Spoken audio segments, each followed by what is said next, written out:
नमस्कार। आज हम एक बहुत ही दिलचस्प क्वांट स्ट्रैटेजी के बारे में बात करने वाले हैं। एक ऐसा तरीका जो बाजार के डर को एक गणितीय अवसर में बदल देता है।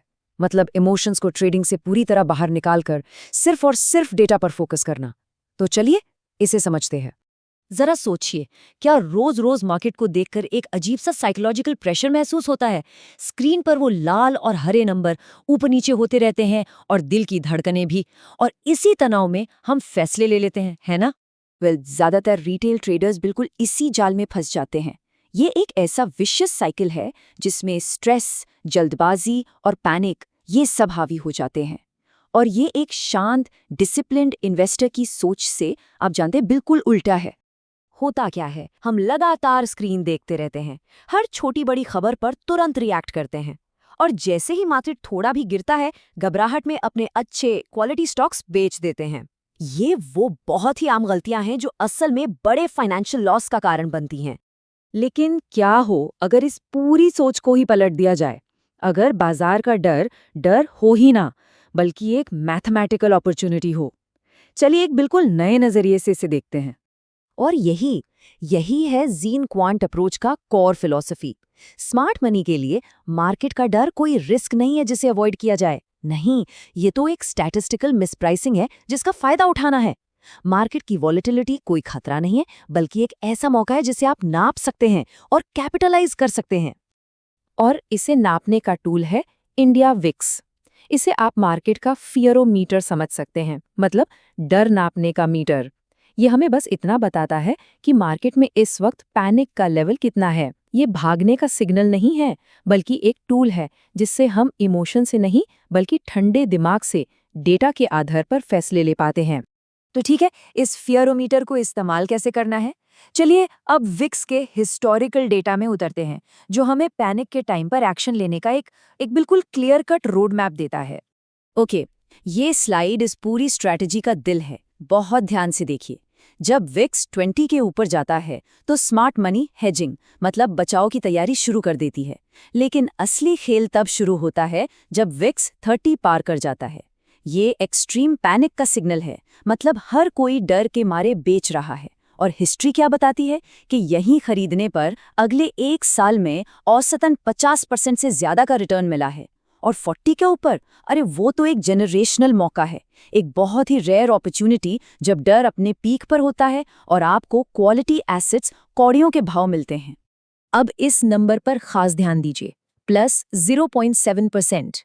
डेटा ये दिखाता है कि जब विक्स 25 के पार जाता है ना, तो अगले 3 महीनों तक मार्केट लगभग फ्लैट रहता है, कहीं नहीं जाता। इसे हम कहते हैं डेड मनी जोन। इसका सीधा मतलब है कि इस लेवल पर घुस के तुरंत आक्रामक खरीदारी करना मैथमेटिकली एक अच्छा फैसला नहीं है। ये समय है धैर्य रखने का। चलिए अब आगे बढ़ते हैं और देखते हैं कि इस पूरी थ्योरी को एक प्रैक्टिकल रियल वर्ल्ड स्ट्रैटेजी में कैसे ढाला जाता है। 7.5% ये नंबर इस पूरी स्ट्रैटेजी का साइकोलॉजिकल बेस है, उसकी नींव है। यही है वो स्क्रीन टाइम रूल जो हमें ओवर ट्रेडिंग और इमोशनल फैसलों के जाल से बचाता है। जानना चाहेंगे कैसे? चलिए देखते हैं। इसका लॉजिक बहुत ही सिंपल पर बहुत पावरफुल है। देखिए, 92% टाइम एक इन्वेस्टर को मार्केट के शोर से, उस डेली नॉइज से खुद को बिल्कुल दूर रखना चाहिए। ट्रेडिंग ऐप खोलना ही नहीं है। ऐप सिर्फ तब खुलेगा जब विक्स 20 या 25 के ऊपर हो, जो कि पिछले 5 सालों में सिर्फ 7.5% टाइम हुआ है। ऐसा करने से क्या होता है, जो रोज रोज के उतार चढ़ाव से ओवर ट्रेडिंग होती है, जो इमोशनल गलतियां होती हैं, उनकी गुंजाइश ही खत्म हो जाती है। और ये स्लाइड देखिए दो बिल्कुल अलग माइंडसेट को दिखाती है। एक तरफ है रिटेल ट्रेडर जो भीड़ का हिस्सा है, 100% स्क्रीन टाइम, लालच में खरीदना, डर में बेचना, सब इमोशंस पर चल रहा है। और दूसरी तरफ है ज़ेन क्वांट, सिर्फ 7.5% स्क्रीन टाइम, मजबूती में बेचना और पैनिक में खरीदना। ये सिस्टम को फॉलो करता है, डेटा को फॉलो करता है, भीड़ के खिलाफ चलता है। तो अब एक्शन प्लान क्या है, इसे स्टेप बाय स्टेप समझते हैं। स्टेप 1, जैसे ही VIX 20-25 के जोन में आए, मतलब बाजार में थोड़ी बेचैनी बढ़े, अपने हाई बीटा स्टॉक्स में 30 से 50% प्रॉफिट बुक कर लीजिए। स्टेप 2, इस पैसे को पार्क कीजिए।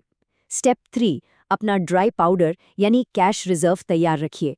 और फिर स्टेप 4 और 5, जब पैनिक बढ़े और VIX 28 या 40 के भी पार जाए, तब इसी कैश को धीरे धीरे सिस्टमैटिक तरीके से क्वालिटी स्टॉक्स में लगाना शुरू करें जब वो भारी डिस्काउंट पर मिल रहे हों। ये प्रॉफिट टेकिंग से बाइंग मोड में जाने का एक डिसिप्लिन्ड तरीका है।